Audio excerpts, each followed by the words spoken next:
This is video 3, alignment to 9 natural mental laws. Alignment to 9 natural mental laws. And we were looking at the introduction and we were talking about self-esteem. Today we look at self-esteem and broken families. In the psychological literature, it is very obvious that those people who hail from broken families tend to develop a distorted psychology.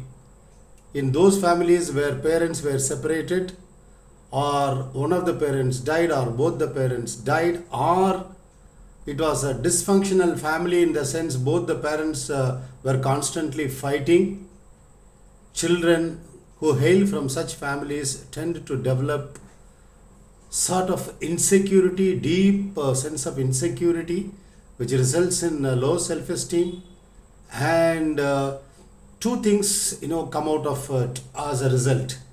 Either they become vegetables who are capable of nothing because they undervalue themselves so much that they lose their ability to function in the world.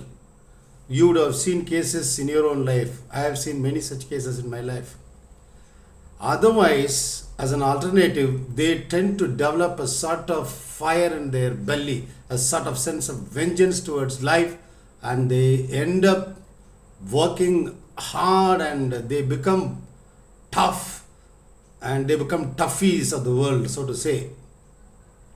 They will not relent, they will not budge. They will not even practice win-win. They will practice win-lose.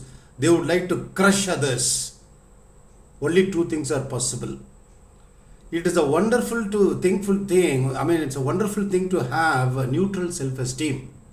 But not all children get to attain this kind of loving family where they were raised by both the parents in a loving environment. In fact, that is the ideal.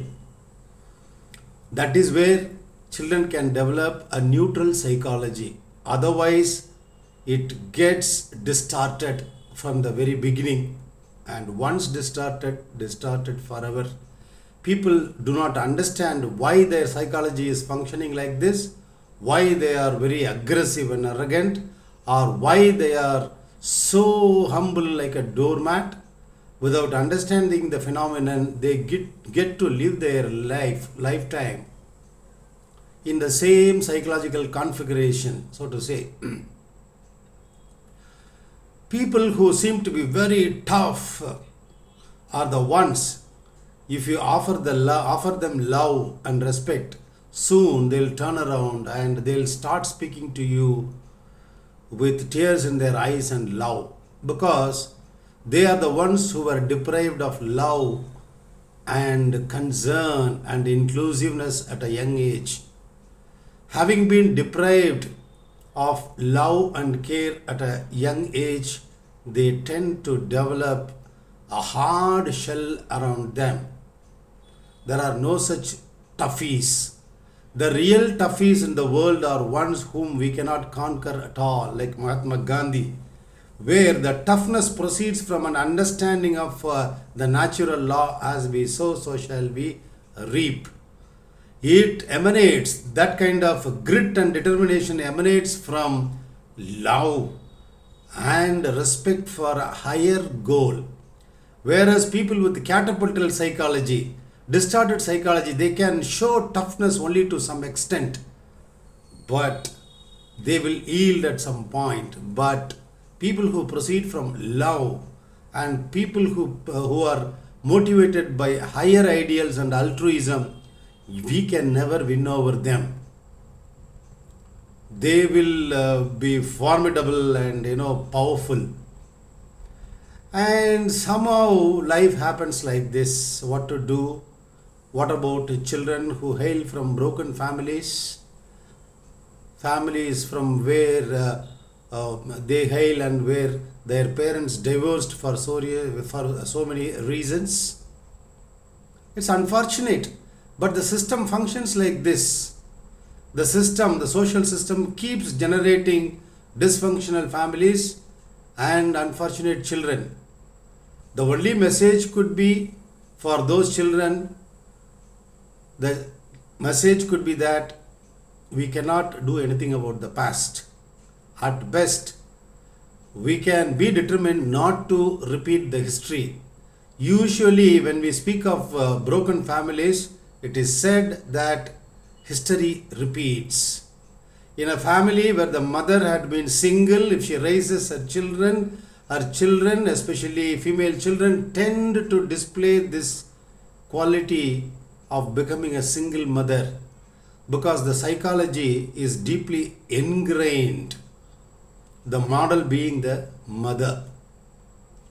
And that is why when we hear about single parent families, more than 90% is said to be single families headed by women. Right.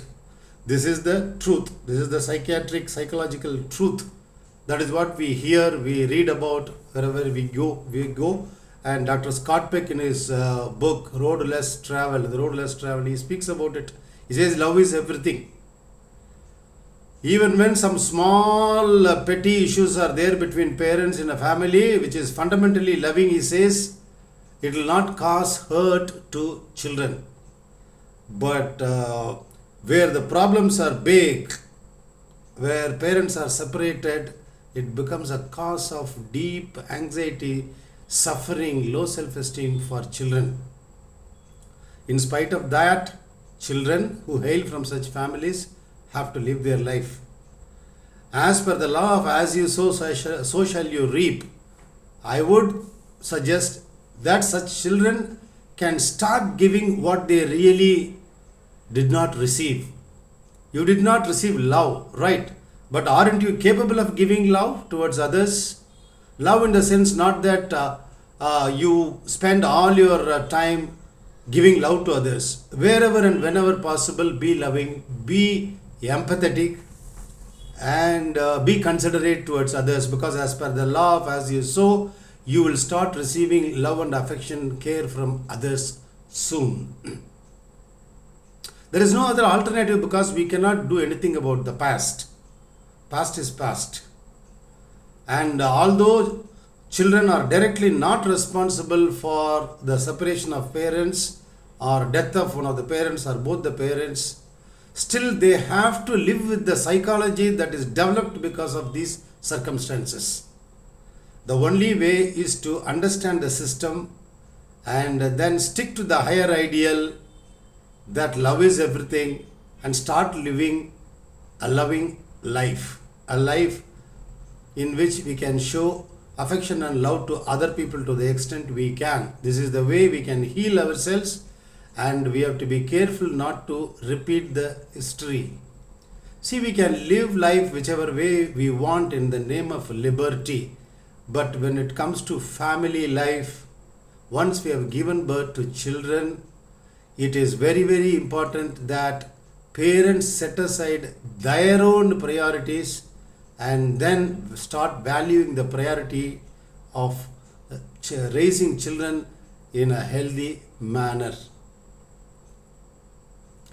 Dr. Scott Peck speaks about it. He says you have to suffer along with the children if you want to educate them. At one point he says, because only through love that we can change people, not through authority.